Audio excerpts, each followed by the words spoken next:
चलिए, सभी को सुप्रभात। सभी साथियों को जय हिंद, जय भारत। सभी साथियों को जय बिहार और वेलकम है आपको हमारे इस यूट्यूब चैनल पवन भैया एक साथ में। और जिस तरीके से मैं रोज़ आप लोगों के बीच में कम्पिटिटिव क्लास से संबंधित राजनीतिक विषय से आपको प्रत्येक दिन मैं नए नए कंटेंट के साथ, तथ्यों के साथ अपलोड कर रहा हूं और आप लोगों का प्यार दुलार भी काफ़ी मिल रहा है, तो उससे ही प्रोत्साहित होकर के मेरा प्रयास है कि हर एक दिन मैं बेहतरीन तरीके से आपके बीच में वीडियो बनाता रहूं और लाता रहूं, ताकि आपको समझ में भी आए। और आपको अगर कुछ ऐसा लगता है तो आप मुझे बता सकते हैं। कृपया इस वीडियो को अंतिम तक देखें।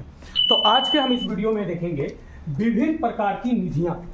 बिल्कुल, भारत में विभिन्न प्रकार की निधियां बोले तो फंड, जिसको हम लोग देहाती भाषा में बोलते हैं फंड बोलते हैं कि हाँ फंड रिलीज हो गया, नली के लिए इतना फंड आया, गली के लिए इतना फंड आया, तो सब फंड जो है घोटाला कर लिया, ये सब बोलते हैं ना। तो उसी फंड को हिंदी में बोलते हैं निधि। तो ये जो फंड है, ये जो निधि है, वो 3 प्रकार की होती है। कितने प्रकार की होती है? 3 प्रकार की। आप भी पीछे पीछे बोला कीजिए। तो कितने प्रकार की होती हैं फंड? 3 प्रकार की होती है। जैसे सबसे पहले मैं यहाँ से लेके चलता हूँ आपको। इस बोर्ड में आपको भले ही यहाँ से लिखा हुआ नजर आ रहा है, लेकिन मैं यहाँ से लेके चलता हूँ। एक होता है संचित निधि, एक होता है संचित निधि, दूसरा होता है लोक लेखा और तीसरा होता है आकस्मिक निधि। तो भारत में निधियाँ कितनी प्रकार की हैं? 3। पहला कौन है? संचित निधि। दूसरा कौन है? भारत का लोक लेखा। कौन है? भारत का लोक लेखा। और तीसरा कौन है? आकस्मिक निधि। बिल्कुल सही सुना आपने, आकस्मिक निधि।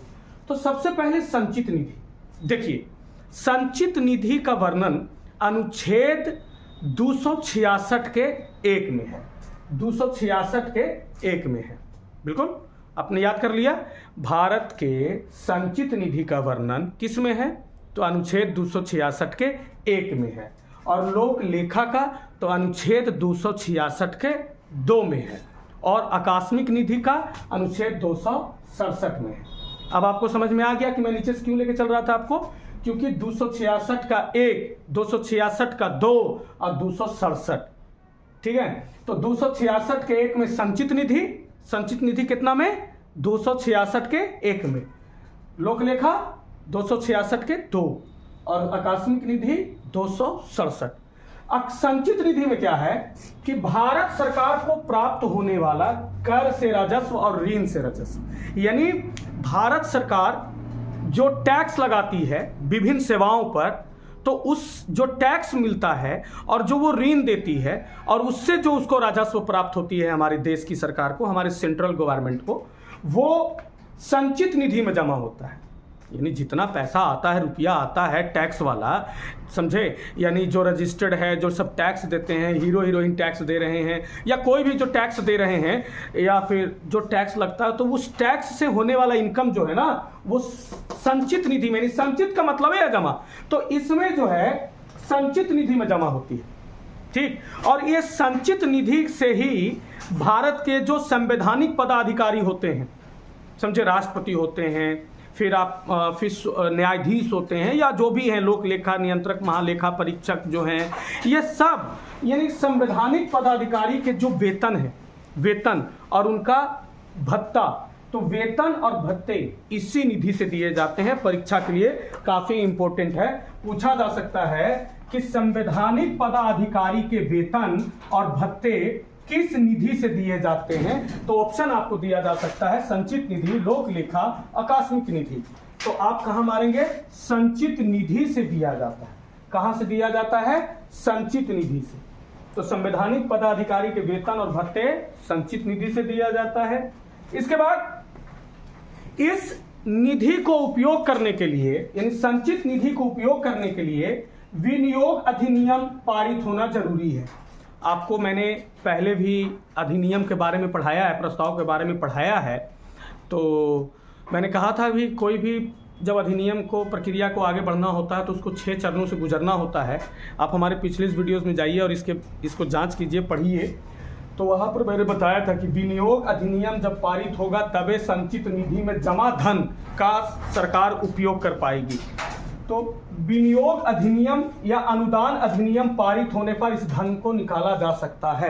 अगर आपको विनियोग अधिनियम या अनुदान अधिनियम नहीं समझ में आ रहा है उतना अच्छा से, तो हमारे इसी YouTube चैनल पर हमारे पिछले वीडियोस को आप देख सकते हैं। वहाँ पर बहुत अच्छे तरीके से विनियोग अधिनियम और अनुदान अधिनियम के बारे में समझाया गया है और भी चीज़ों को बहुत अच्छे तरीके से।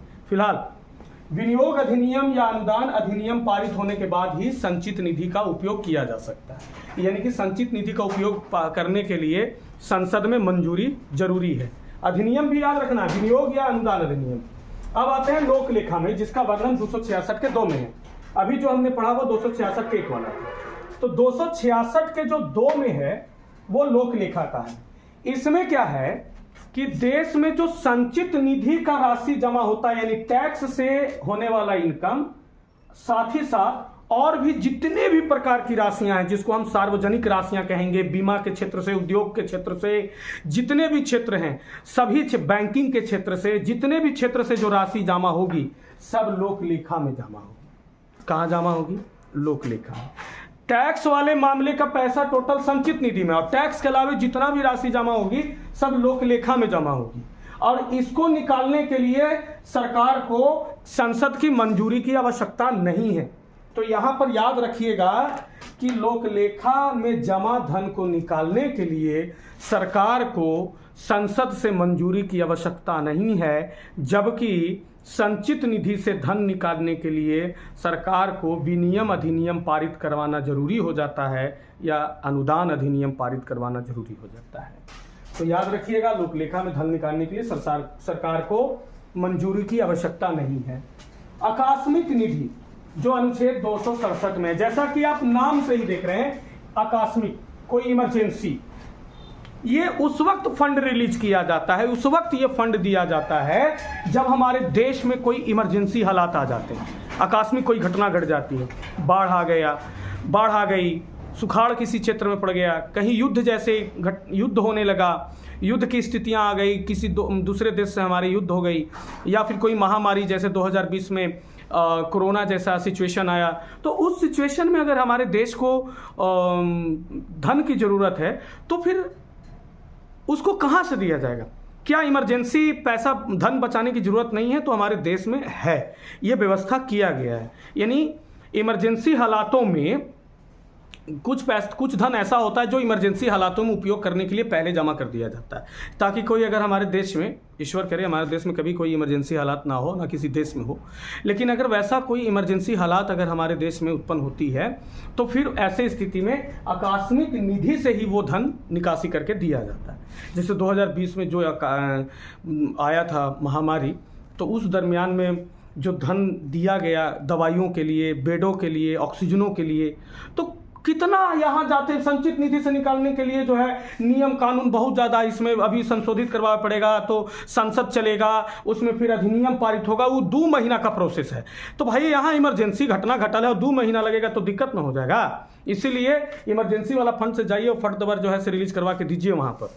तो ये सब है। तो फिर से मैं एक बार कह देता हूँ कि संचित निधि अनुच्छेद 266 के 1, भारत का लोक लेखा 266 के 2 और आकस्मिक निधि 267। ठीक है।